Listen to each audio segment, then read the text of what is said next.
Yuji Itadori is the only sorcerer who can truly dethrone the king and rivals the potential of Sukuna himself. The first glimpse of his true power unleashing its wrath was in chapter 214, which triggered the thought in Urame that they felt something deeply reminiscent of the strongest. In his arsenal are several abilities that can make him the most powerful person in history. The first being left, right, good night, as he's blessed by the spark of black. Therefore, can activate Black Flash almost at will, restoring curse technique output, positive energy for reverse curse technique, and even more potential. Second is inheriting Sukuna's curse technique and genetics, which grant talent beyond measure. Third is upgrading his punches and shrine to hurt the soul directly, being able to cut its existence. Fourth is gaining blood manipulation that also makes using reverse curse technique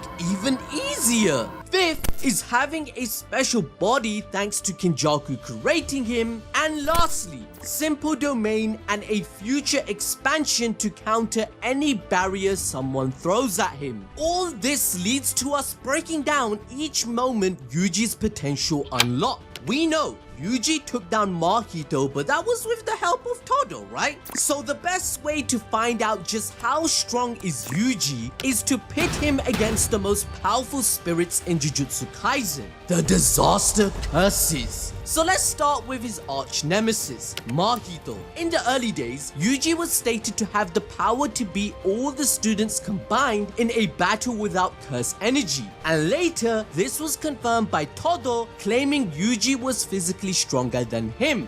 That's why even Higuruma complimented him in their battle when Yuji was fighting with zero curse energy even though he was a grade 1. Todo taught Yuji how to perform Black Flash and realized that one's body, mind and soul sharpens every sense. All three parts of one's existence are completely in sync. This made Gojo state in chapter 52 that Yuji's gotten way stronger and should be okay against the special grade Hanami. However, during the Shibuya incident, the compliments don't stop, as Meme stated that Yuji's growth without a technique was nothing to scoff at. All this accumulated to his victory against awakened Mahito. But now I will prove he doesn't need Todo's help or anything else to defeat them all on his own. Because after the Shibuya incident, despite still not having recovered, Choso claims he's impressed by Yuji's power and his control of curse energy with unreal physical strength, referring to him as a demon god. The growth is linked to Yuji unlocking a massive portion of his potential in his fight against Mahito, in which he executed 4 consecutive Black Flashes. This is quite a huge feat,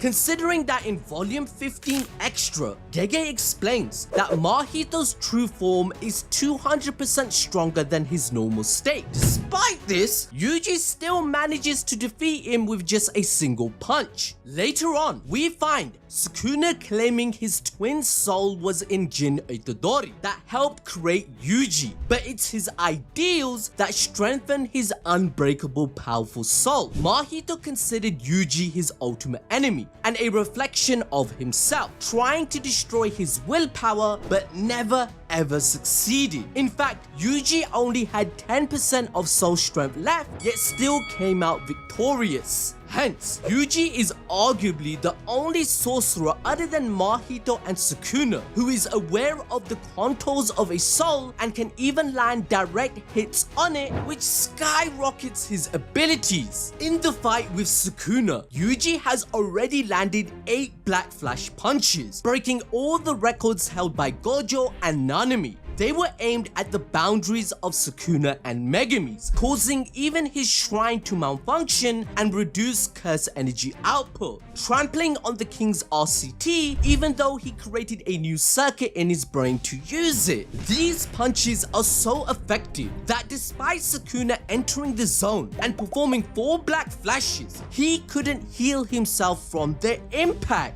As claimed by Choso, Yuji is one of the reasons why the sorcerers still have a chance at victory against the king, because each soul punch tramples on his desire to recover back to health. This is important because Mahito, who understands souls better than anyone, stated that it's impossible to protect them unless you recognize your own. However, we know Yuji specializes in this field, having Yuki's research on top that bolstered his knowledge even further. This means that if they fought again without Sukuna being inside Yuji to stop Mahito from touching his soul, it would simply not be possible, as Yuji can protect the shape. But I've only just started, as Yuji's power level keeps increasing. Another ability that is even more effective than soul punches is his new Dismantle and Cleave. That would make it pretty much overkill. Yuji's output of it will eventually match Sukuna, which is pretty overpowered since Yuta admitted that they would have been annihilated instantly against the king if Gojo didn't take away his domain. And on top of that, they have to constantly use reverse curse technique without a second's notice to keep up with the slashes.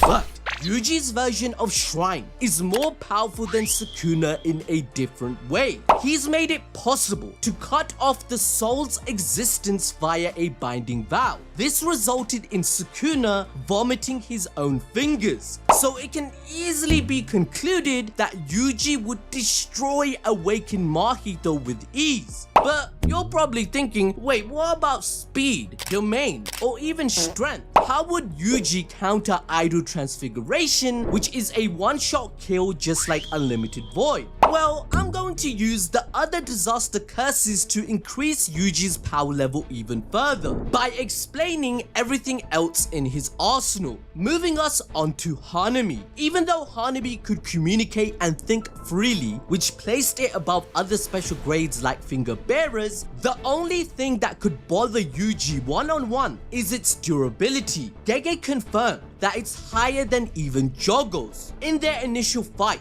Yuji's Black Flash wasn't enough to get past Hanami's defense, considering that it's proven to be pretty strong as she tanked Gojo's Hollow Purple. Like, even Jogo ended up only as a head, yet still survived since cursed spirits work differently from humans and use reverse curse technique easier according to Sukuna. However, when we compare Yuji's strength and defense from then to now, it's no competition. For example, once the culling game began, he managed to destroy Amai, who had a jet engine. She slammed him into multiple buildings, but this did no damage, despite Amai stating that attack would have made most people mince meat. Moreover, as Gojo exposed in the Shibuya incident, Hanami's horns are its biggest weakness, and all he needed was to jump the cursed spirit and rip them apart to kill it. From Yuji's incredible physical strength to execute superhuman moves like jumping from one building to another with such force that the building beneath him was destroyed, we now know he has the strength required to do so. And when it comes to speed, Yuji was able to keep up with Maki going 3 times the speed of sound at Mark 3, which places them leagues ahead of any of the disaster curses. Even before the 1 month time skip that was a multiple power increase boost, Yuji tanked a full power punch to his stomach and survived another massive crash into buildings. Except this time, it was Sukuna who attacked him, so the feat is even more impressive. This means Hanami's attacks using branches would not be enough to hold back Yuji, as he managed to tank Sukuna's slashes at point blank range. Thus, with such a huge force and immense speed, he can decimate Hanami with ease, because despite its defense being better than other curses such as Jogo, it simply doesn't even come close to Sukuna. For example, when the disaster curses use domain amplification to neutralize Gojo's Limitless, Gojo admits that all he had to do was reinforce it even further beyond their standard. Even Hanami, a special grade, was squished by the mere pressure of Limitless, which means it would not be effective against Yuji, whose power level will be too high. Now let's say you argue a scenario that it does work? Well, his punches and speed would be too fast. Because even Jogo admitted that Gojo can kill them all alone with just his physical punches. Now, if we compare that to Yuji, who is physically stronger, has soul punches, bruh, it's GG. Now, wait a second. ABD, can Yuji defeat all of the disaster curses at the same time? Well, let's prove it. Dogon, just like the others, unlocked a lethal domain expansion that nearly massacred Naobito, Nanami, and Maki. The only two ways to counter domains are to cast your own or use an anti-barrier technique. So my man Yuji unlocked a simple domain from the very best. Using Uiu's soul transfer technique, Yuji first swapped with Kusakabe to learn simple domain and also improved his curse energy control. This technique gives our MC the ability to negate the sure hit effect of any domain and increase your curse energy output whilst weakening any incoming attacks at the same time. But this is where things get crazy, people. Yuji's simple domain would be enough to destroy all the disaster curses expansions with ease. How do we know that? Well, in chapter 258, Sukuna activates a domain expansion with full power and refinement equal to what he did against Satoru Gojo's Unlimited Void. They are equal, so their sure hit effects cancelled each other out. Essentially, Sukuna's black flashes resulted in no loss in output or range for his domain. But even so, when Yuji used this ability, he managed to tank Sukuna's Malevolent Shrine for a minute, proving that his simple domain is scaling way higher than you think. In fact, in chapter 206, another special grade sorcerer, Yuki, claims that Kenjaku's barrier is so strong that it completely ripped her simple domain apart instantly, and Kenjaku's barrier doesn't compare in output to Sukuna's full power at all. For example, since it's equal to Gojo's Unlimited Void, the evidence is with Gojo facing Jogo's domain. It completely overpowered it, and he instantly lost the battle that gave Jogo PTSD. This later played an effect in Jogo's battle against Sukuna, as he knew that the king's domain would be too strong for him to win a battle. So he doesn't bother to cast the Coffin of the Iron Mountain. So Yuji unlocking his domain expansion basically means the disaster curses would be shivering and acknowledging him as a king, bowing down to their knees, bruh. This is clear proof that Yuji's power level would be too high, and that's insane considering Yuki is someone who killed a special grade cursed spirit deity in one attack with Garuda, whilst Mei Mei was in a similar position in Shibuya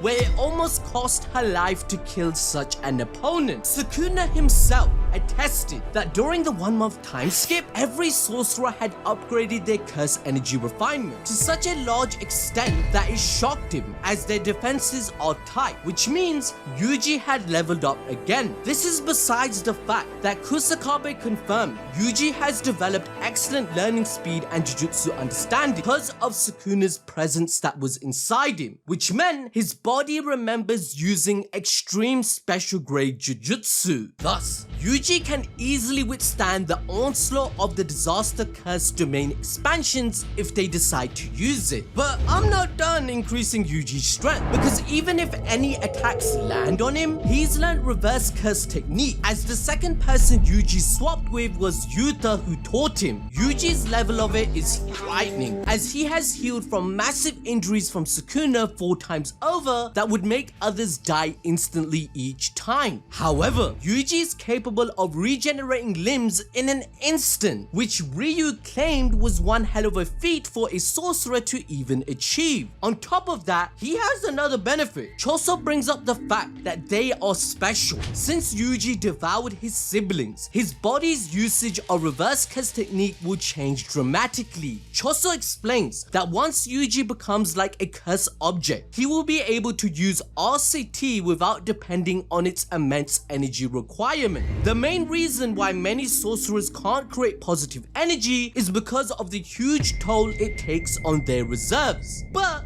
Yuji overcomes this hurdle, And speaking of which, he has a second curse technique, blood manipulation. He trained it with Choso and Kamo, which allowed him to explode blood on Sukuna's face and shoot a point-blank piercing blood. Whilst Choso's version of it was like an ant bite for Kinjaku, since his power level is way below, he stated that the speed and power of that attack won't hurt him. But the same attack in Yuji's hands is so powerful that it managed to hurt Sukuna. This is taken even further when we remember that Gojo praised Sukuna's skill using the same piercing blood, where he used Maximum Elephant, which required skill on Gojo's level. So since Urame said that Yuji has the same potential as Sukuna, he can achieve the same level of finesse in time, matching the strongest and even surpassing them. So Dagon's Shikigami, Mahito's puppets, Jogo's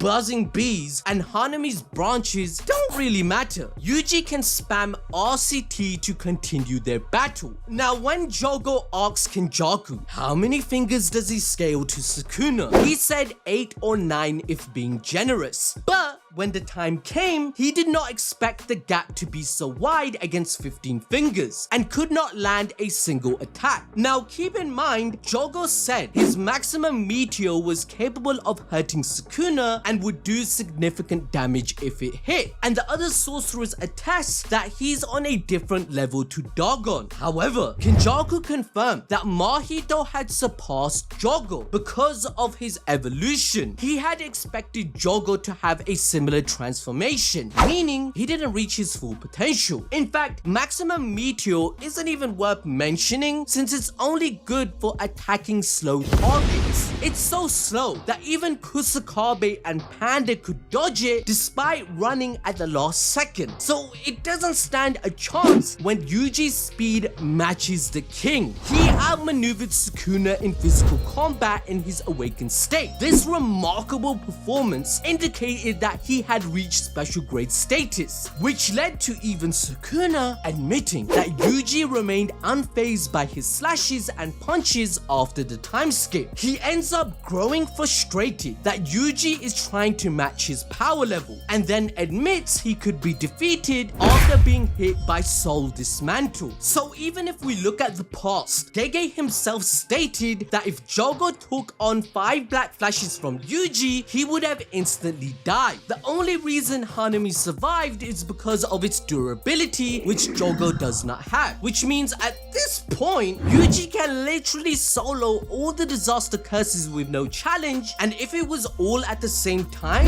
it would be a mid-diff victory, putting in more effort than, let's say, what Gojo did against them at Shibuya. Now to enjoy more peak fiction, why not find out about Rimuru wife, as it's Ciel. Who is this person? He married the person that he created himself?